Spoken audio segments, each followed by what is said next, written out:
오늘은 지역을 고려한 독서를 보도록 하겠습니다.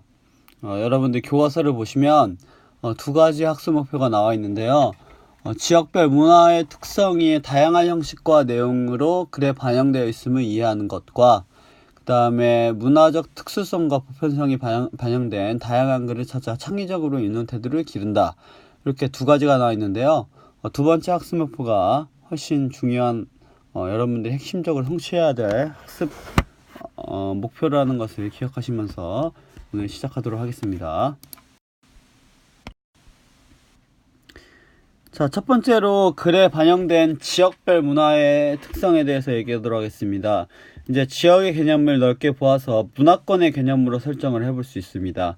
이게 이제 선생님이 몇 번 혹시 설명한 적이 있었던 거를 여러분들이 기억하는지 모르겠어요. 여기서 동아시아, 서유럽, 중동, 북아프리카 등으로 이제 나눠볼 수 있는데, 동아시아 문화권은 기본적으로 우리 문화권, 한자와 유교, 불교 문화권이죠. 그 다음에 앞으로 소개될, 위에 이제 예시를 그냥 먼저 볼까요? 예시를 보면은, 요 맹자가 나와 있는 이제, 동아시아 문화권 방금 얘기한 거, 그 다음에 마키아벨리가 나와 있는 쓴 군주론이 등장하는 문화권은 서유럽 문화권입니다. 이거는 크리스토교와 그 다음에 라틴어 문화권이라고 얘기해 볼 수 있죠. 자, 이런 문화권의 개념을 설정을 해볼 수 있습니다. 요 이제 글들은 앞으로 살펴볼 거고요. 그 외에 중동의 이슬람 문화권과 인도의 힌두, 산스크리트어 문화권이 있을 수가 있죠. 좋게 보면 국내 경기, 충청, 호남, 영남 등의 문화권을 설정할 수 있습니다. 자, 이런 문화권들의 지역적 문화적 특성은 저술 내용의 공간적 배경 역할을 수행할 수도 있고 글쓴이에게 영향을 줄 수도 있어서 내용, 형식 두 가지와 긴밀하게 연관을 줄 수가 있습니다. 특별히 우리 옛글의 한 갈래인 설과 같은 형식이 있을 수가 있고, 그 다음에 서양에서 유래된 서론, 본론, 결론의 3단 논법 방식이 있을 수가 있습니다. 그래서 맹자가 설의 방식이고 군주론이 3단 논법이라고 또 이렇게 볼 수가 있죠. 가치관도 좀 다른데 그거는 실제 글로 넘어가서 얘기하도록 하겠습니다. 자, 그러면 지역을 고려한 독서의 필요성은 다양한 지역의 글을 읽음으로써 인간과 세계의 다양성에 대한 이해의 폭을 넓힐 수가 있고요. 그 지역의 문화가 갖는 특수성을 알게 될 뿐더러 사회와 문화, 인간으로서의 자신에 대한 이해를 높일 수 있습니다. 이거는 지역을 고려한 독서뿐만 아니라 시대를 고려한 독서에서 나왔던 부분이죠. 자, 그러면 어떻게 하느냐? 방법. 첫 번째는 글이 쓰인 당시 그 지역을 지배한 가치관이나 문화가 어떤 것인가 이런 거를 알면서 읽으면 좋을 것 같고요. 그 다음에 그런 글의 가치관과 문화가 어떻게 영향을 끼쳤는지, 그 다음에 일단 기본적으로 여러분들이 지역적으로 편중되지 않은 다양한 문화의 도서에 관심을 가지는 게 훨씬 편중되지 않은 관점을 기울 수가 있는 것 같습니다. 그래서 고루 읽으면 문화적, 상대적 관점을 갖게 되는, 그래서 골고루 읽어야 된다는 게 결국 핵심이라고 얘기할 수 있죠. 제3세계 문학, 이제 라틴 아메리카, 아프리카, 그다음에 동아시아를 제외한 아시아 지역의 문학들, 이런 것들이 제3세계 문학인데 굉장히 우리에게 시사하는 바가 많기 때문에 여러분들 읽어보는 것도 좋은 것 같습니다. 자, 첫 번째 글에서 맹자를 살펴보도록 하겠습니다. 맹자의 정치관에 담겨있는 글입니다. 요 글들은 짤막짤막 잘려져 있는데 이것들 한번 보도록 하겠습니다. 자, 여기에 맹자가 썼다고 나와있지만 실제로 맹자가 편집한 건 아니고요. 맹자들 제자들이 편집한 거겠죠. 몇 가지 단락들이 나와져 있는데 첫 번째 단락 보도록 하겠습니다. 맹자께서 이런 말씀을 했대요. 그래서 쭉 얘기가 나와 있는데 그 중에 핵심은 뭐냐? 법령을 정비해서 물센트 없이나 정치라면 겁이 나서 위정자를 두려워하게 되고 예의, 염치, 효제, 충신을 체득 실천하도록 잘 가르쳐서 이렇게 하면 위정자를 사랑하게 된다라고 나와 있습니다. 그래서 어떤 정치를 해야 되느냐? 그래서 구분을 해보자면 두려워하는 정치, 사랑받는 정치, 어떤 걸 해야 된다? 사랑받는 정치 해야 된다라는 얘기죠. 위에 있는 정치는 굉장히 법에 의한 정치를 이야기하는 거고, 뒤에 나와 있는 것은 왕도 정치를 얘기하는 거죠. 그래서 왕도 정치가 더 중요하다.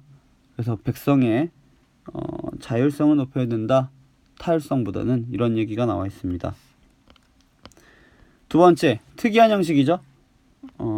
여기에 질문이 나와 있는데요. 제자가 질문했다. 이러한 방식이 또 동양의 특이한 방식이라고 할 수도 있죠. 질문했을 때 효가 먼저냐,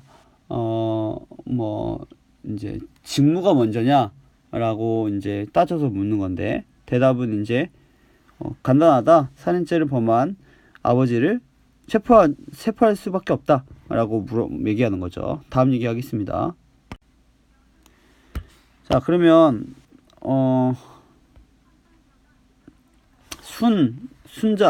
그러니까 탕우순, 그 유명한 전설상의 황제들 중에 아버지의 체포를 금했다는 얘기가 또 있지 않느냐라는 얘기를 하니까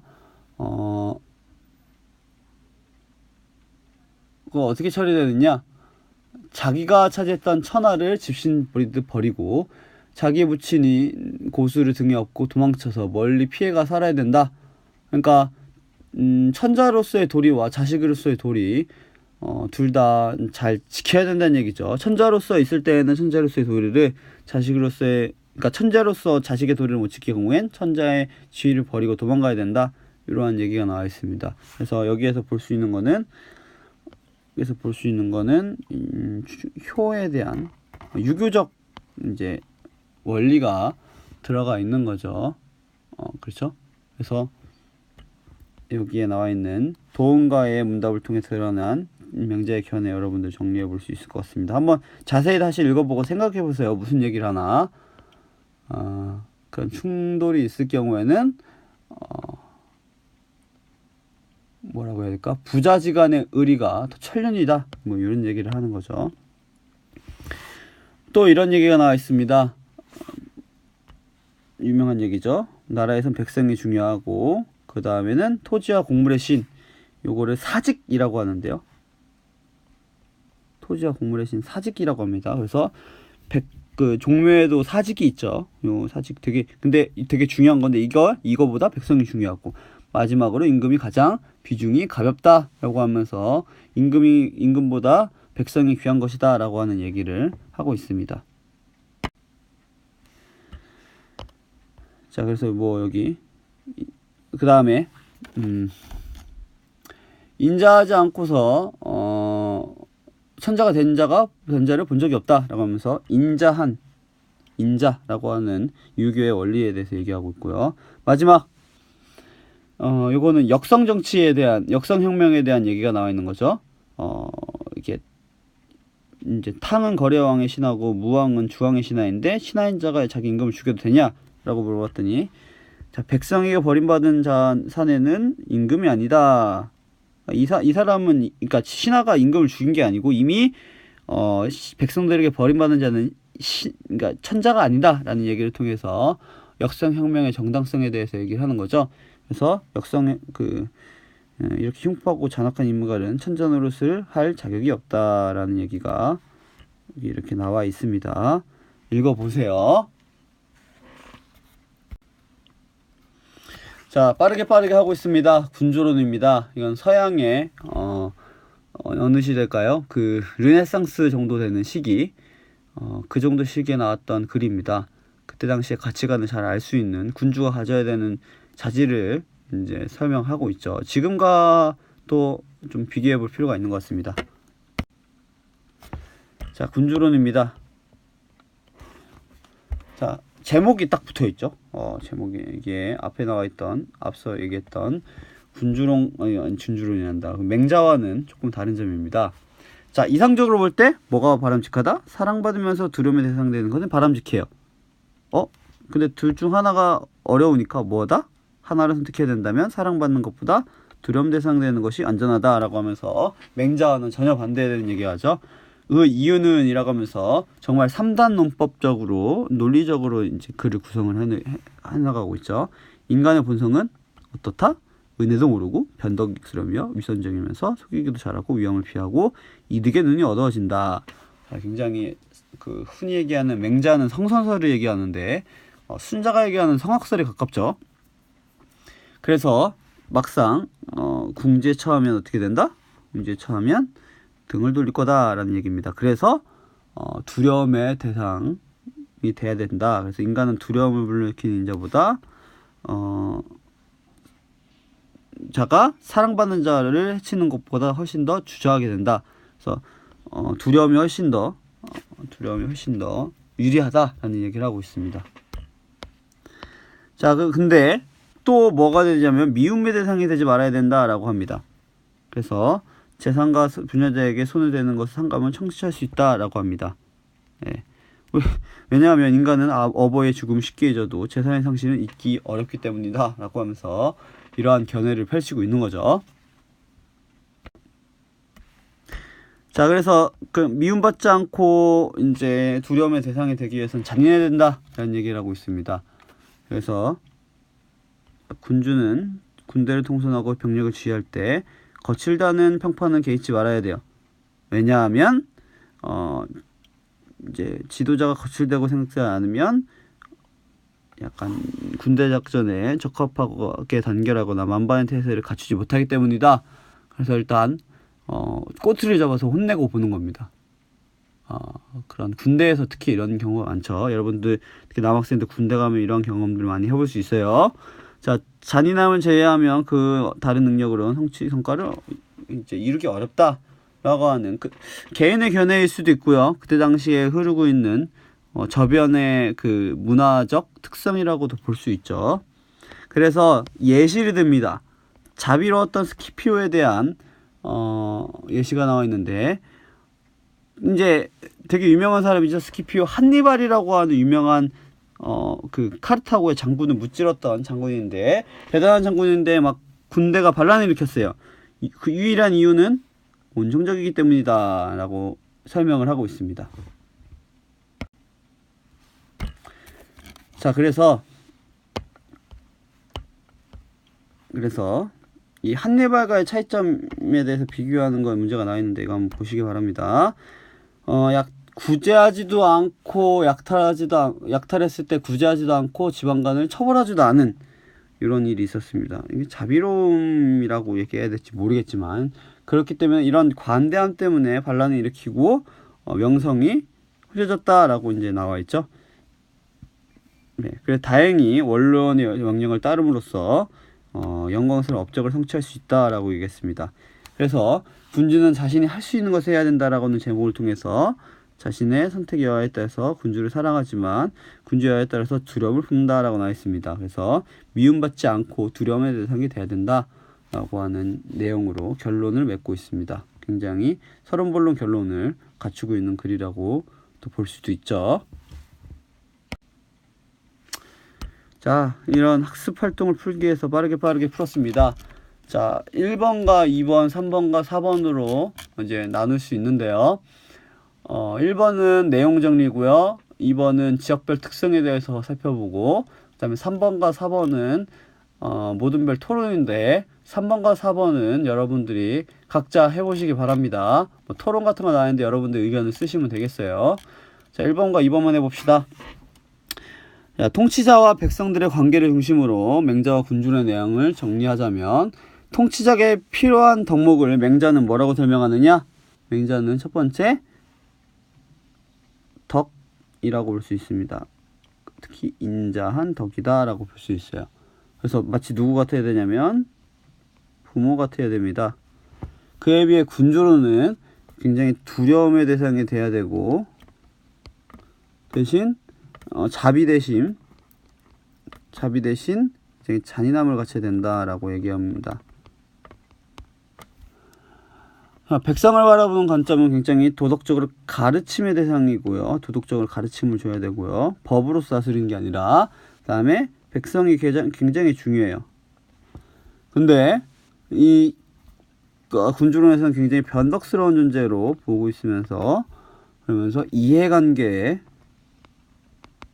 눈이 어두워서 사람의 등을 칠 수도 있는 그런 사람으로 보고 있죠. 근데 그 동양에서도 앞서 맹자의 관점 말고 군주론의 관점도 존재했고요.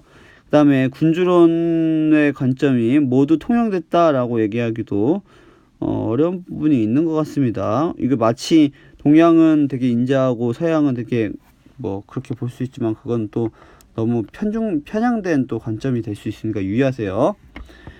자, 가와 나의 문화적 특성에 대해서 얘기해 봅시다. 자, 지역의 가치관의 내용과 어떤 연관이 있는지 참고해 말아보자 라고 했는데 가로에 한 내용. 오랜 세월 동안 동양에서는 수평적 질서보다는 수직적 질서를 강조해 왔습니다. 그쵸? 그래서 성선설에 입각한 이제 착한 본성을 드러내는 것이 인의를 베푸는 것이다. 이러고 나왔는데 그러면 성악설을 가지고 있는 법치주의 이제 법가 사상과는 반대되는 거 아니에요라고 설명을 뭐 할 수 있겠지만 또 그렇지도 않습니다. 뭐 결국 도로 가르치나 법으로 통치하나 그 뭐 정도의 차이지 뭐 비슷합니다. 네. 그래서 그런 거 여러분 한번 철학에서 윤리에서 좀 배워보는 것도 괜찮은 것 같아요.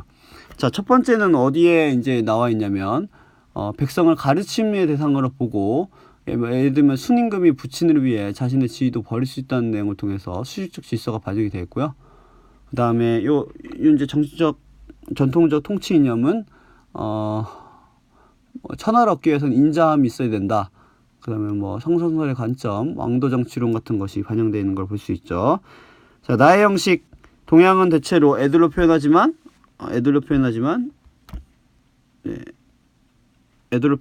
직접 서양에서는 자신의 생각을 밝히고 글의 고성 요소를 고려한다 라고 나와 있죠. 그래서 나에서 흔한 3단 표현법 있죠. 처음, 중간, 끝의 방식으로 되어 있습니다. 또는 서론, 본론, 결론으로도 볼 수 있죠. 그렇죠? 그래서 서두에 자신의 생각을 밝히고 논리적 전개를 통해서 다시 입증해 나가는 형식으로 글을 쓰고 있습니다. 그거 외에 이제 지역적 문화적 특성이 글의 내용과 형식과 반영된 사례는 뭐 여러 가지가 있을 수 있죠. 여러분들 찾아보시기 바랍니다. 뭐 조금 더 얘기해 주자면 동양에서는 옛사람의 말을 존중하고 그래서 옛 고사들을 많이 적죠. 그 말들을 책으로 엮기도 합니다. 그래서 논어같이 공자의 권위 있는 말을 쭉 대화 형태로 편집한 책들이 있죠. 많죠. 그에 비해서 서양은 신학이 발달하면서 기독교 영향이 굉장히 강해져서 기독교적인 이제 서적들이 많이 출판된 것을 알 수가 있습니다. 3번과 4번 아까 얘기했듯이 3번은 나의 입장을 정해서 이게 타당하다라는 얘기 써서 여러분 제출하시면 되겠고요. 그 다음에 그래 지역별로 균형 있는 독서를 위해서 이런 책을 내가 읽었구나 정리해 보시는 것도 좋은 것 같습니다. 굉장히 빠르게 했는데요. 질문 있으시면 언제든 선생님에게 질문을 하시기 바랍니다. 여기까지 하겠습니다.